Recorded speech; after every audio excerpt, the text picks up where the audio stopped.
अस्सलामु अलैकुम वरहमतुल्लाहि ताला वबरकातुहू।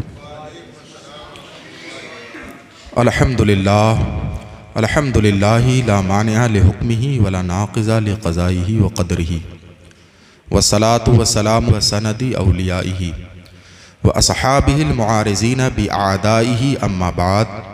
इहदिनस सिरातल मुस्तक़ीम। सदक़ल्लाहु मौलानल अज़ीम व बल्लगना रसूलुहुन नबियुल अमीनुल मतीनुल करीम व नहनु अला ज़ालिका लमिनश शाहिदीन वश्शाकिरीन वल्हम्दुलिल्लाहि रब्बिल आलमीन।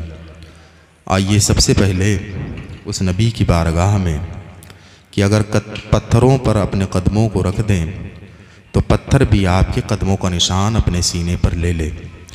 अल्लाह मासी फरमाते हैं, न दिल पर न जिगर पर न दीदे तर पर, न दिल पर न जिगर पर न दीदे तर पर, कदम पड़ें तो निशाने कदम हो पत्थर पर। आखिर वक्त है आसी चलो मदीने को, निसार हो के मरें तुरबते पैगंबर पर, निसार हो के मरें तुरबते पैगंबर पर। उस नबी की बारगाह में वालिहाना अंदाज में दुरूद का नजराना पेश करें। पढ़ें अल्लाहु रब्बु मुहम्मदिन सल्लल्लाहु अलैहि वसल्लम नहनु इबादु मुहम्मदिन सल्लल्लाहु अलैहि वसल्लम सलातन व सलामन अलैका या रसूल अल्लाह सल्लल्लाहु तआला अलैहि वसल्लम। है लबे ईसा की जाँ बख्शी निराली हाथ में, है लबे ईसा की जाँ बख्शी निराली हाथ में, संग रेज़े पाते हैं शीरी मकाली हाथ में। संग रेज़े पाते हैं, संग पत्थर और शीरी मकाली मीठी बात, यानी हुजूर के ने फरमाया तो अबू जहल के हाथ में कंकरी भी बोली थी।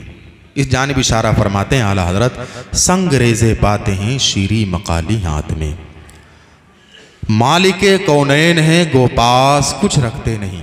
हज़रत अबू हुरैरा रज़ी अल्लाह ताला अन्हु बारगाह रिसालत में हाजिर होते हैं, अर्ज़ गुज़ार होते हैं, या रसूल अल्लाह आपके दुरूस में मैं शामिल रहता हूँ, कुछ याद नहीं रहता। हुजूर एक लब भरते हैं और हज़रत अबू हुरैरा के दामन में डालते हैं और हज़रत अबू हुरैरा अपने सीने से लगा लेते हैं।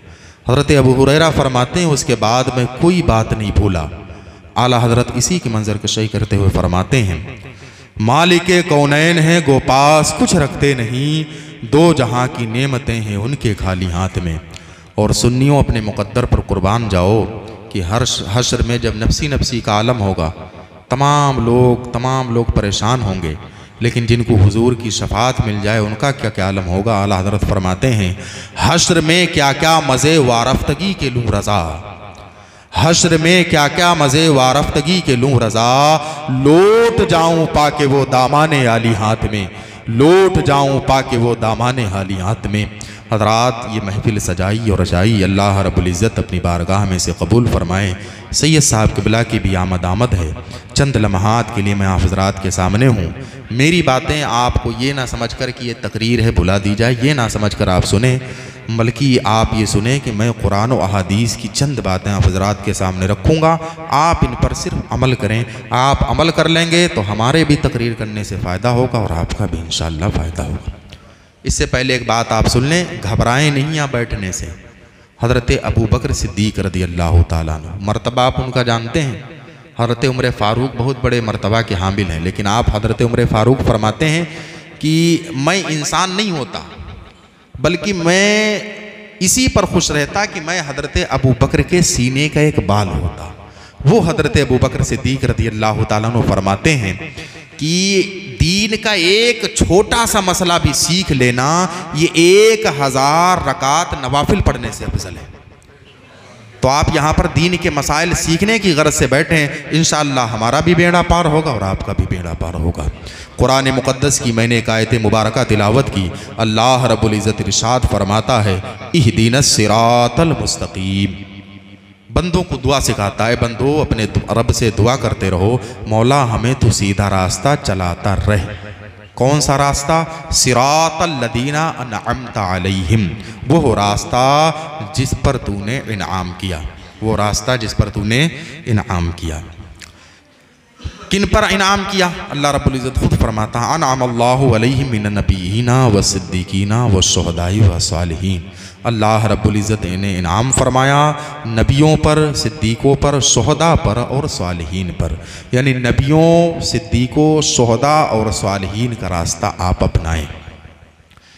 जलसे आप करते रहते हैं, लेकिन इन जुलूस में हाज़िरी, इन जुलूस में सुनना, इनका सवाब खुद हासिल करना, दूसरों को पहुंचाना, ये सब उसी वक्त आपको काम देगा जब आपका ईमान कामिल होगा।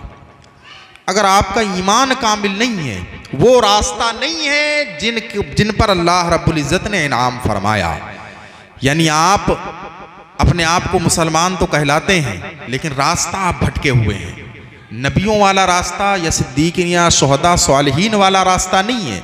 रास्ता अगर किसी ने शैतानों वाला इख्तियार कर लिया तो ना उसको ये जलसे फ़ायदा दे सकते हैं, ना कुरान की तिलावत उसको फ़ायदा देगी, ना उसको नमाज़ें फ़ायदा देंगी, ना उसको रोज़े फ़ायदा देंगे।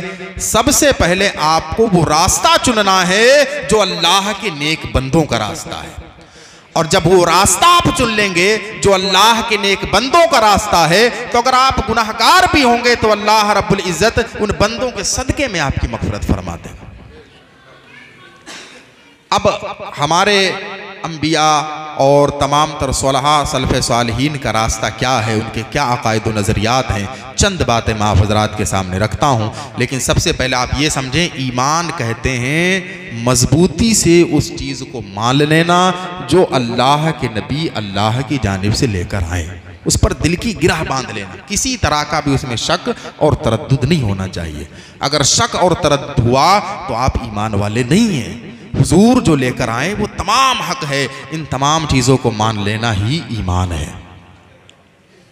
और एक मुसलमान के लिए ईमान से बढ़कर कोई नेमत नहीं हो सकती। आपके पास बड़ा बंगला है, ये भी फना हो जाएगा, मालो औलाद है, तमाम चीज़ें फना हो जाएंगी। आपको अगर कोई चीज़ काम देगी, जिस चीज़ की बका है वो ईमान की बका है।